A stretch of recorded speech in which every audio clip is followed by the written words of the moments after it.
Hindu Analysis editorial by Rathod IAS.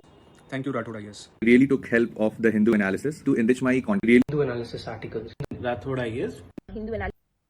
Hello and welcome to Rathods IAS Academy. Today in this session, we are going to discuss current affairs of 16th June 2024. So let's get started with our discussion. And today is a very prominent day because UPSC 2024 prelims had conducted, right? And this paper one had been done. And I'm very proud to say that, yes, in our expected topics that we gave to our students of both online and offline, there were 47 questions that directly came from that topics. So actually, I'm very, very happy to announce that, okay? And I will be giving you the list of the topics that we gave and how the questions they came from that topics also. That will be released soon, okay? And one more thing here is I'm also making some videos of analysis of this year 2024 prelims paper. So please do watch those videos. So those videos, there will be like 7 to 10 bits. So there I will be taking 10 to 15 questions in a video and I will be analyzing with the reasons, okay, with explanation part, everything. So let's get started. So this is Delhi edition I am taking. And next one here is we are focusing on the current affairs which are relevant from our examination point of view, from mains and as well as prelims point of view. I'm not only focusing on prelims and I'm not focusing on only on mains. I'm focusing both and balancing both. Clear? So if you watch my analysis from last 1 year or 1.5 years, you might be knowing how the questions directly came from my analysis in your prelims 2024. Okay. So now let us see the front page of Hindu, and this article is very important. So title says 8 Naxals, 1 Jawan killed in the exchange of fire in Chhattisgarh. So here always this type of incident that we can see in this Chhattisgarh. So this is an example of Naxalism, right? So now let us see dimensions that you have to see from this article. So this article is talking about Naxalism. And this topic is important from your internal security from GS paper 3. So here you can expect only mains based question but not prelims based question. So what are the dimensions that you have to focus? First one is you have to know what is this Naxalism meaning and areas in India where it is prevalent. For example, we have Red Corridor. And second, you have to know about what are the reasons for this Naxalism or causes. And next you have to see what is the impact and what are the steps taken by our government and what are the important programs of government which are anti-Naxal or anti-Naxal movements or anti-Naxal schemes in India. And even though government is taking lots and lots of steps to control this Naxalism, why government is failing? What is the reason for failure of government? And even you have to see what measures can be taken. Because if you become an IPS officer, if you are posted in that Naxal affected area in Red Corridor, so what measures are you going to take? Or else you can get a case study in your ethics that will be saying about this similar kind of situation which is narrating that situation, and they may ask what are the options you are having, evaluate options, or else which course of action you will be taking. This is very relevant, right? Understanding. So even this article we can connect with GS paper 4, which is our ethics, integrity and aptitude. There you can expect case study related question. Okay. So in this way, this topic is important from your mains point of view only. Okay. Now let us see the explanation part. So why it is in news first of all? Because 8 Naxals, they were killed in operation and even 1 Jawan also killed from the special task force in this Chhattisgarh. So because of this is in news. So actually, so this is one of the anti-Naxal operation which jointly done by this district reserve guards and also special task force, okay, from 4 districts of Narayanpur, Kondagan, Kanka, Dantewada, along with even ITBF. So recently we discussed about this CRPF. So one of that police force here is Indo-Tibetan Border Force. There we discussed what is the mandate. So they will be also acting, or they will be also participating in this type of maintaining of internal security problems, right? So again, this is the one proof that they are also participating in this anti-Naxal activities. Clear? Yes. Now let us see what are the challenges are there to tackle this Maoist problem in India. So already government is taking lots and lots of steps, even though there are many challenges in addressing this problem of Maoism in India. So first problem here is geographical challenges. So Maoists, they are predominantly very much active in remote and densely forested regions. So these regions are seen in this Bastard in Chhattisgarh, and because of this it is becoming very difficult for our security forces to go to there and to conduct effective operations because of rugged terrain, because of lack of infrastructure like that. So this is the one important geographical challenge that our security forces they are facing. And next one is socio-economic grievances. So Maoists, they exploit socio-economic disparities and grievances. They were prevalent among these marginalized communities. For example, especially in this red corridor, in this Chhattisgarh region, it is dominated by tribal hamlets and tribal population and even landless laborers. So these people, these communities, they feel that they are neglected.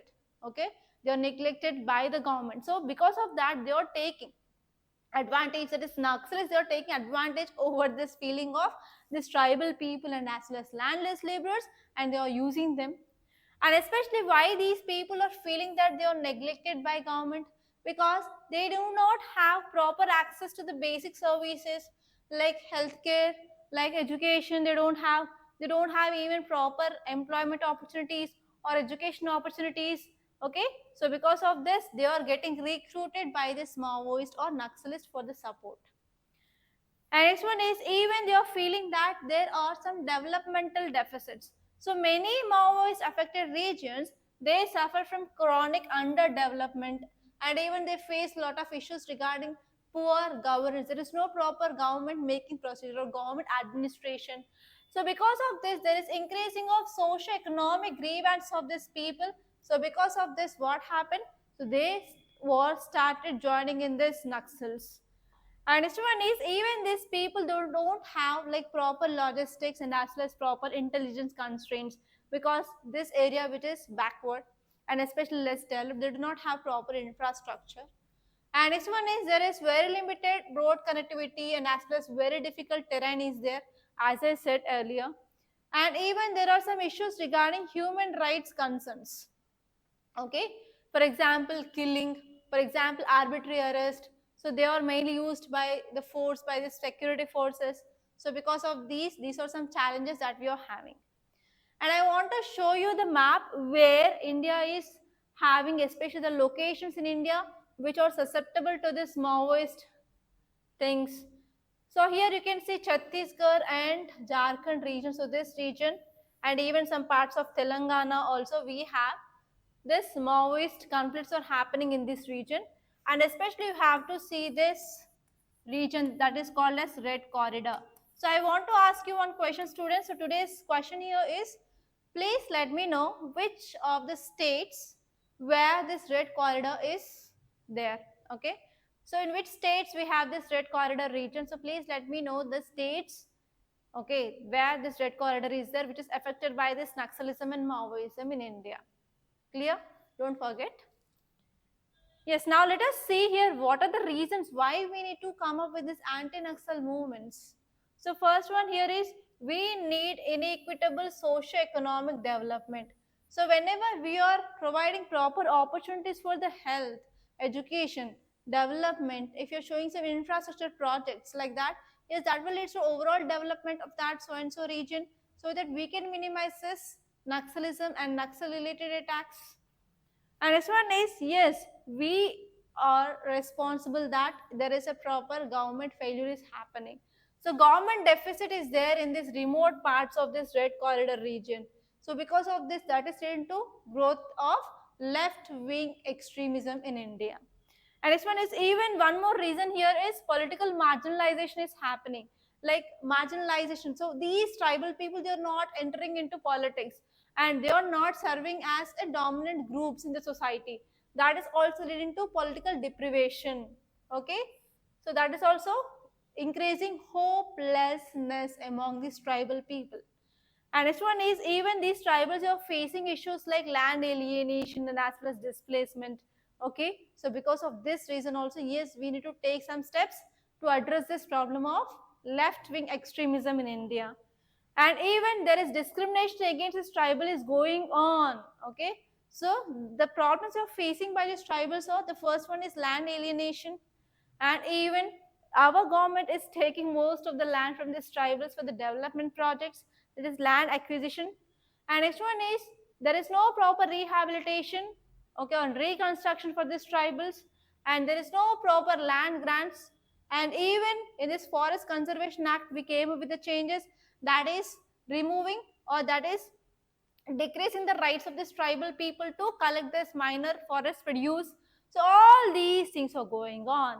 So now we need to take urgent steps to control this through this developmental projects in this region. Clear? Okay, now let us move on to our Hindu page. So here you can see one very interesting image. So what this image is talking? So it is showing tiger which is having water. Yes. So here, whenever you're seeing this type of images, so which are relevant from our examination point of view, you have to see this below line. So in this photograph taken earlier this month, a tiger drinks water from a pond at Ranthambore National Park. So whenever there is any national park is in news, that is very important from UPSC point of view. So it is talking about Ranthambore National Park, and which state is located? In Rajasthan. So now let us see some facts regarding this Ranthambore Tiger Reserve. So in Rajasthan, we have some other tiger reserves apart from this Ranthambore Tiger Reserve. So here we have Sarsika Tiger Reserve. Here is the location, and here we have Ranthambore Tiger Reserve, and below that we have Mukundra Tiger Reserve. So you may get question like, arrange these tiger reserves from north to south or south to north. Clear? So in this way also you can get question. So already I will be saying, like, whenever there is any place in news, you have to see the place where it is located, and you have to see the country and why it is in news. So the same format in this UPSC 2024 prelims, there was one question regarding places which are in news. Clear? And next one is Ranthambore National Park. So where it is located in southeastern part of Rajasthan. And actually, one important significant geographical feature of this Ranthambore is it is located at the junction of Aravallis and Vindhya hill ranges. So it is a one important thing. And actually, it was former hunting grounds of Maharajas of Jaipur. And now it got its name from nearby fort like Ranthambore Fort, which is situated very near. Okay, that's it. And next one is, if you see vegetation, so it comes under tropical dry deciduous forest, and we also have this tropical thorn type of forest because we have hills and we have very narrow valleys and very little number of lakes. And if you see rivers, we have Chambal River in south, and also we have Banas River in the north. They are like bounding this so-and-so national park. Okay, and next one is flora. So this area which is mainly dominant by one plant species, that is dhok, DHOK, and it is a tropical tree, and it constitutes about 3/4 of the vegetation of this national forest. Okay, and apart from this, we also have other trees like banyan tree, peepal tree, and neem tree. And fauna is nothing but animals. So we have flagship species like Panthera tigris, that means tiger, and we have Indian or Bengal tiger here. And not only tigers, we have leopards, nilgai, wild boar, sambar, hyena, sloth bear, cheetal. So these are the animals that we can see in this tiger reserve. Clear? So all these points that you have to know regarding this so and so image which is given in the front page of Hindu. Okay, now let us move on to our Hindu. So city page, so please leave that, no need of going to the city page. And in the states page, there are some articles. I will show you which articles are important. So leave this classifieds, it is not at all useful for you.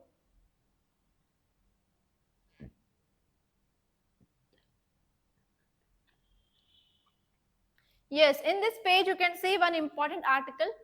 Title says at Outreach Summit, that is, this G7 Summit is going on. So in this G7 Summit, they want to promote this IMEC. So this IMEC is very important. Okay, IMEC is very important. So now let us see some dimensions that you have to see from this article. So IMEC, so first you have to see what is the full form. And actually this topic is important from GS paper 2 under international relations. And this is important from both your prelims and also from your mains. So here you have to know what is this route about and which are the transportation routes. Okay, which are the transportation routes or modes involved, whether waterways, railways, roadways or airways, whatever the things which are involved here. And what are the components of this IMEC? So there are two components. You have to know what are those, and you have to know like which countries are involved and what is the significance of this IMEC and what are the challenges now because of this Iran involvement in Ukraine, sorry, not Ukraine, it is in Israel-Palestine issue. Okay, so all these things that you have to see, and you can expect prelims and mains based question from this area. Okay, let us see this. Why it is in news? The first one is the group of 7, that is G7. We are discussing from last 3 to 4 days every day without taking any rest. We are talking about this G7 in our current affairs. Okay, so but we are not going to see that G7 today, and we are going to have discussion on this IMEC today. Okay, so what is this IMEC? That is nothing but India, Middle East, Europe Economic Corridor. So it is India, Middle East, Europe Economic Corridor. So India wants to reach Europe via Middle East. So this is as simple as that. Okay. Now let us see some facts regarding this IMEC. So when we came up with this IMEC concept on the sidelines of this G20 summit in 2023, we came up with this concept of IMEC. Okay. So India is going to connect Europe via Middle East. So what is the route? Route here is from India. We are going to connect US, Saudi Arabia, UAE, France, Germany, Italy and European Union. Okay, so here the proposed IMEC which is involving, we have rail connectivity, we have waterways connectivity, that is shipping lines, and we have high speed data cables, and also we are having energy pipelines. So regarding these pipelines, you got one question in this prelims 2024. Okay, so now let us see some more important details. So these will complement whatever the existing already there maritime and as well as road networks. So in this way, we can enhance, that means we can improve our trade, our services to transit to from and between India, UAE, Saudi Arabia, Jordan, Israel and Europe. So what is significance of this project? So why we need this type of projects? So first one is we can improve our infrastructure, and by improving this we can also improve our connectivity from the geopolitical angle. That means throughout the world, yes, we can improve connectivity. And next one is this project which includes two separate corridors. So first one is East Corridor, second one is like we have Northern Corridor, East Corridor and Northern Corridor. So through this East Corridor, India is connecting Arabian Gulf, and from Arabian Gulf we are connecting to Europe. Okay, so based on direction. Okay, so from India we are connecting to this Arabian Gulf, from here to Europe. So here we have like East, okay, and as well as we have North. And according to MOU, IMEC, which is expected to stimulate even economic development. So obviously, whenever we are reaching other countries, we will be having good access to the markets so that we can improve our economy and even we can improve connectivity because we are going to improve our infrastructure and even we are focusing on economic integration between Asia and as well as Arabian Gulf, and further we are reaching this Europe. Okay, and even we are focusing on secure regional supply chains, and we are going to have better trade accessibility and as well as trade facilities. And one more thing here is we are going to counter China's BRI, that is Belt and Road Initiative, by this IMEC project. Clear? And now let us see next topic. It is about Rajasthan. SHG helps American women to farm and flourish.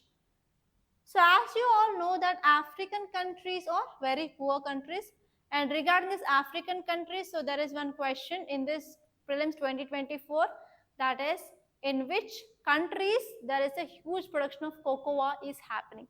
So recently BBC had released one documentary. So in that documentary they said about how this cocoa is produced and what is the process, everything, and how they are exported to other countries. The question came in your UPSC prelims 2024, and I said about that for my offline students. And now it is like only 17 days they came to the classes. 17 days we had started that offline foundation course. So in micro listing of topics itself I said about this, how this cocoa is produced in these countries and how they are exporting to other countries and how they are encashing that. Okay, so because of this, try to take a right decision where to join. If you want to take any foundation course, try to take a right decision. Okay, so based on your decision in which institute you are joining, so your future will depends. Okay, so think about that and take a right decision. And now let us see the dimensions. So first one is, it is about self-help groups. So actually if you have gone through your syllabus, the self-help groups is given directly in your GS paper 2 under governance. Under governance we have this self-help groups. So what are the dimensions that you have to see? First one is, what is this self-help group? So what are the reasons for this evolution of this, or else you can see what is the history of evolution of this self-help groups. And next one, you have to see what are the advantages and disadvantages, and you have to see how it is going to impact, what is the outcome of this self-help groups, and you have to know recent example.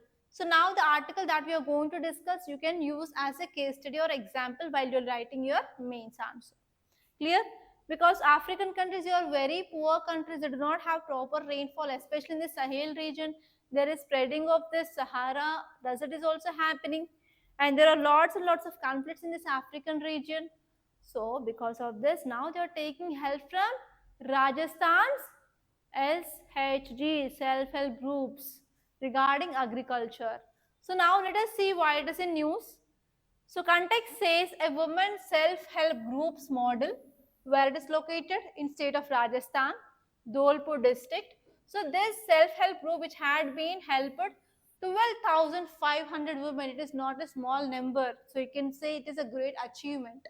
So 12,500 women in the West African countries of Mali and as well as Senegal, they earn livelihoods and they conserve environment, and also they establish cooperative federations, and they started taking farming, biogas production, poultry farming and goat rearing. So they got what support from our Indian SHG, that is self-help group from Rajasthan.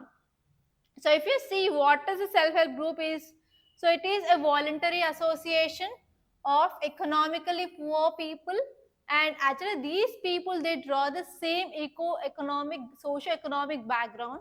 So people they will be from normally socio-economic background same level, and they will be coming and they will be following or forming this voluntary associations. and they will come together to resolve the problems of them, because they are from the common socio-economic background, so that they will be having some common problems. So they are going to address their common problems and issues through self-help and as well as by community action. So this is the what the meaning of self-help groups is. And if you're talking about this introduction of self-help groups in India, so in 1984, the concept of self-mobilization, it came into picture, and organization of the self-help group was introduced based on Professor Yunus Grameen Bank model. So here you can use this as a success story in your essay also. And this one is initially NABARD along with impaneled NGOs the design to develop this type of ecosystem, including SHG bank linkage program. And later on in 1990s, even our Central Bank of India, that is RBI, which had been recognized as SHGs as an alternate credit flow model. And if you're talking about what are the functions of these self-help groups, you have to know. So first one is they will helpful in community-based organization. Okay, so they will be adhering to financial accountability. So they will be helpful for social mobilization, formation, promotion of sustainable institutions, and even those people they will be actively participating in local governance also. So whenever they are actively participating in this local governance, so they can helpful to address livelihood concerns, or they'll be also getting some access to entitlements, access to the public services, and also they will directly or indirectly they will promote development. And next one is financial inclusion. So even these SHGs, they will be helpful in financial inclusion, but how?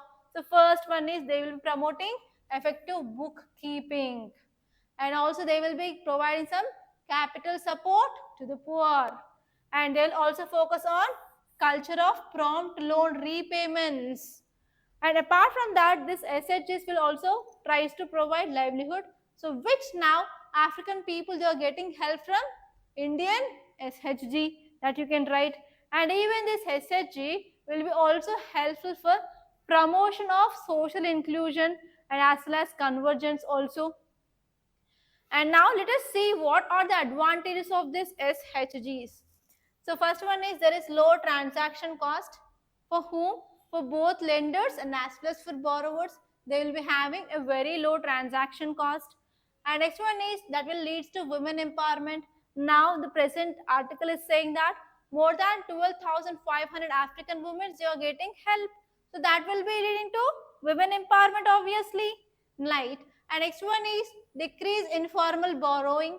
So whenever they are getting proper credit from these SHGs, they will be not going for money lenders to get the money. So because of this, that will be decreasing the interest rate also. And next one is they will be also getting support by big corporate houses. Okay, so they will be promoting the self-help groups in many places. And next one is there will be no collateral which is required. The self-help groups will help borrowers to overcome the lack of collateral. And next one is it will be also helpful for generating of social support. So women can discuss their problems and solutions, and even they will be getting some help from the other groups. So in this way here, self-help groups they are having lots and lots of benefits. Okay, that you have to know. Clear? And now let us move on to our page. Okay, so in this news page I found nothing much relevant. So today is Sunday, so there is no text and context, no editorial page and no op-ed page. Okay, I discussed about this topic of SHG. Yes, and next one here is Center launches portal to ecologically monitor Ganga. So as you all know that most of the rivers in India, they got polluted. And now, especially on this river Ganga, so we have one program to clean this river Ganga that is called as Navame Gange program. So and now one more development here is using of yes entity. Now there is one portal that had been came up to ecologically monitor this river Ganga. So this article is very important. And now let us see this article, and you can use this article as a case study when you're writing about importance of science and technology in our day-to-day life. So that may be your mains question, guys. Okay. So if you see the context, it says that our union Jal Shakti ministry. So this ministry launched one ecological monitoring system that is called as eFlow. So you have to know that portal name is eFlow. So this allows real-time monitoring of river quality. So whatever the water which is flowing in that river, so to analyze the quality of that water, yes, we are using this eFlow, that is ecological monitoring system. And this will help the planning and monitoring of projects, river water quality, and as well as other some important key parameters. Now let us see the details. So environment of flows, that is e-flows. So this system had been developed by whom? National Mission for Clean Ganga, and is an arm of Jal Shakti Ministry. Okay, and this program of cleaning river is Navami Gange program. So it is a flagship program of ministry involved in this cleaning of this river Ganga. And now recently we had been increased the scope, and now even tributaries of this Ganga will be included in this program. And actually this e-flow monitoring system, which makes a significant step towards ensuring the continuous and sustainable flow of river Ganga. And even whatever the data we are getting, that data can be used by CWC, that is Central Water Commission, and they can track key parameters like amount of water which is coming, that is inflow and outflow, and as well as they will be also seeing about the pollution levels, what are the parameters, etc. All can be managed and all can be monitored by this. And what is the need of this type of good science and technology developments? First one is we have to come up with our innovative solutions. So we can address our emerging challenges, and we have to outline our own commitments to developing new strategies so that we can focus on rejuvenation programs. Clear? And apart from that, if you're talking about what is this national mission for clean Ganga, so on this 12th August on 2011, that is in this 2011 on this 12th August, so here this mission, that is National Mission for Clean Ganga, had been listed as a society under Societies Registration Act. So it is very important. And the implementing agency of this scheme is National River Ganga Basin Authority. It is also very important. And the important objective is, the first and the foremost thing is how to reduce pollution in this river, and how we have to go for rejuvenation. That means how we have to bring the earlier texture. And next one is we have to focus on even how we can promote intersectoral coordination for planning, for management, for maintaining, etc. So we need collaboration with the different stakeholders involved. So as only like government cannot take all the steps, right? So we need like sectoral coordination. So we have to ensure finally the aim is quality water, and also we have to focus on environmentally sustainable development. So these are some important aims of this Clean Ganga program. And now let us move on to next topic. Here you can see one title, Diphtheria outbreak in Odisha village, government orders a probe. So here if you are seeing any disease which is in news, that is very important. You have to see the three important things whenever any disease is in news. So first one is you have to see disease, why it is in news, and you have to see causative organism, and what are the signs and symptoms, and you have to see treatment, and whether vaccines are available or not. So these are the things where UPSC expects you to know. Okay. And if you move on to this business page, I found nothing much important, but in science page there are very important articles. The first one is new fabric found to make urban heat islands more bearable. So as you all know that in urban areas, especially there is increasing of temperature, we are calling it as urban heat islands, right? So here you have to know some dimensions. So this is very important topic in your geography. Urban heat islands. So this article is important from GS paper 1 under geography. under GS paper 3, environment and ecology, and GS paper 3, science and technology. So from geography point of view, you will be studying about what is this urban heat island, what are the causes, and what are the measures.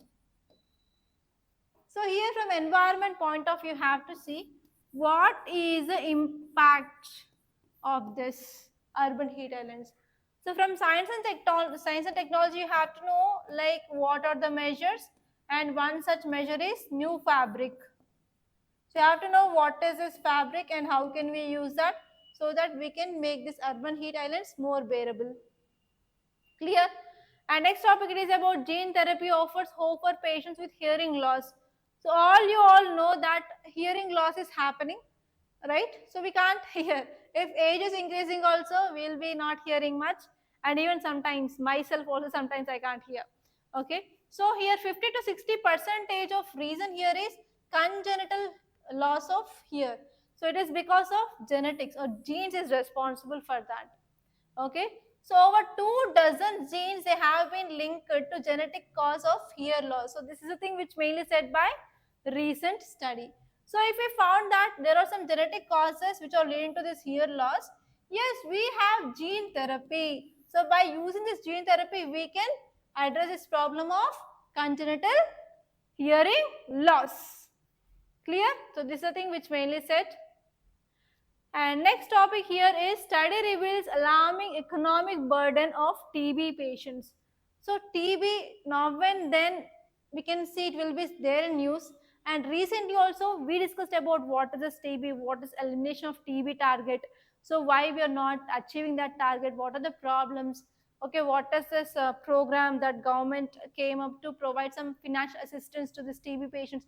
So all these things we had discussions in our earlier classes. So please do revise that notes. So these are the very important articles that appeared in our today's Hindu newspaper. So by this I'm concluding. So go through this year UPSC Prelims 2024 paper once. So I already uploaded that paper in our app also. So visit our app to download that and you can go through that so that you will be getting some idea like how questions they had been asked in this year. So whether you are in a position to answer those questions or not, you can analyze yourself. And one more thing here is we in Rathods IAS, we are providing current affairs course and as well as NCERT basic foundation course and also mains answering course. And next one is online and offline GS foundation course. And if you want to be the next topper of UPSC or to clear UPSC, then you can join these courses that we are offering in our Rathods IAS Academy. And if you have any queries regarding these courses, so please contact us on this number 8074765513. And even this is WhatsApp number, you can text me. And even I am giving you the link of Telegram channel in the description box. You can join the Telegram channel. And also app link is given in description box. So you can download the app for the more updates. So that's all students. And thank you so much. And please do like the video and do share this class to your friends. And don't forget to subscribe to Rathods IAS Academy. And thank you so much for watching.